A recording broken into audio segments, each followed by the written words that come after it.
When people talk about Africa, they talk about poverty, but they rarely talk about production.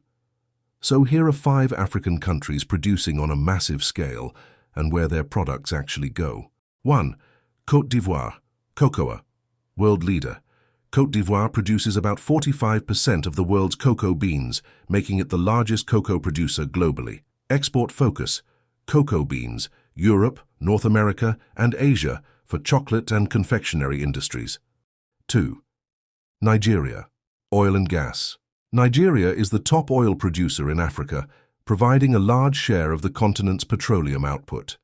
Export focus, crude oil, Europe, Asia, especially India and China, and global energy markets. Natural gas, mainly to Europe and regional trade. 3. Somalia, livestock and frankincense.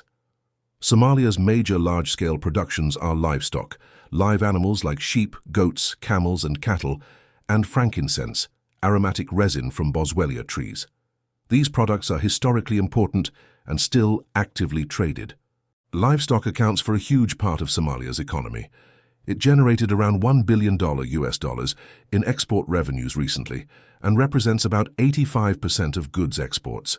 Top export destinations: Saudi Arabia, biggest market especially during Hajj, United Arab Emirates, UAE, Oman, Qatar, Yemen. Together, these Gulf states take around 90% of Somali livestock exports. Livestock is prized there because of demand for halal meat and cultural use, particularly during religious holidays. 4. Ghana, gold and cocoa. Ghana is one of Africa's biggest gold producers and for years has been among the top on the continent. It produced around 140 tons of gold in recent years. Ghana also exports cocoa beans and other minerals like diamonds and manganese. Export focus: gold, Europe, Asia, and global gold markets. Cocoa beans, chocolate industries worldwide. 5. South Africa, minerals and metals. South Africa has one of the most diversified and highest mining outputs in Africa, including gold, platinum, iron ore, diamonds, and more. Export focus: platinum and precious metals, industrial and automotive sectors, gold and diamonds, global jewelry markets, iron ore, steel producers worldwide. People love to clown Somalis for eating bananas with rice or pasta.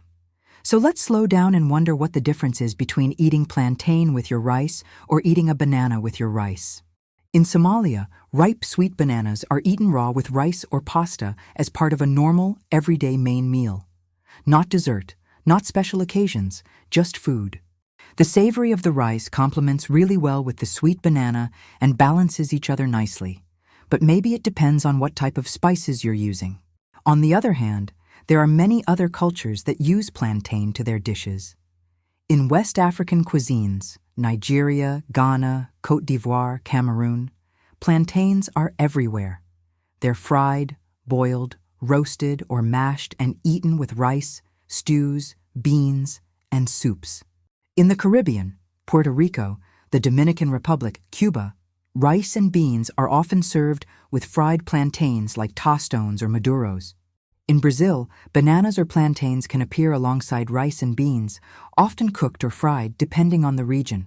Asian cultures do eat bananas or plantains with rice, but almost always cooked, ceremonial, or as dessert. Eating raw, sweet bananas with rice or pasta as a regular savory meal is extremely rare outside Somali cuisine. And I do feel special about that, I really do.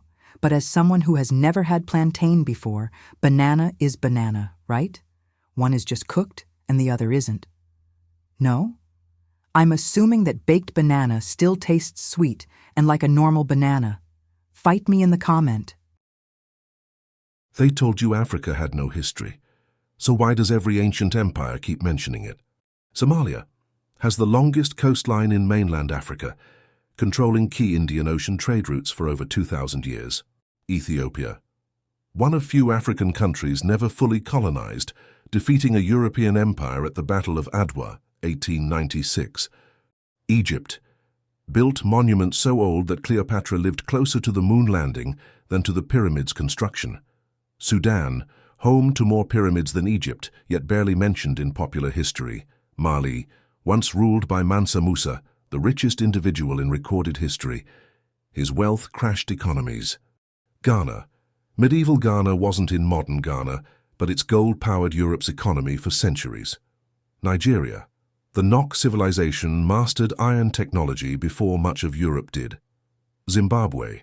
Great Zimbabwe was a massive stone city built without mortar, confusing colonizers who refused to believe Africans built it. Morocco hosts the world's oldest continuously operating university, Al-Qarawiyyin, founded 859 CE. Tanzania. Olduvai Gorge is known as the cradle of humankind, holding some of the earliest human remains. Kenya. Humans ran endurance hunts here long before weapons, shaping modern athletic dominance. Senegal. Gorée Island became one of the most symbolic slave trade locations in world history. Benin. The Kingdom of Benin created bronze artworks, so advanced Europeans thought they were European-made. South Africa, one of the oldest mining regions on Earth, with gold mines dating back over 40,000 years. Algeria, the largest country in Africa and once part of the Roman breadbasket.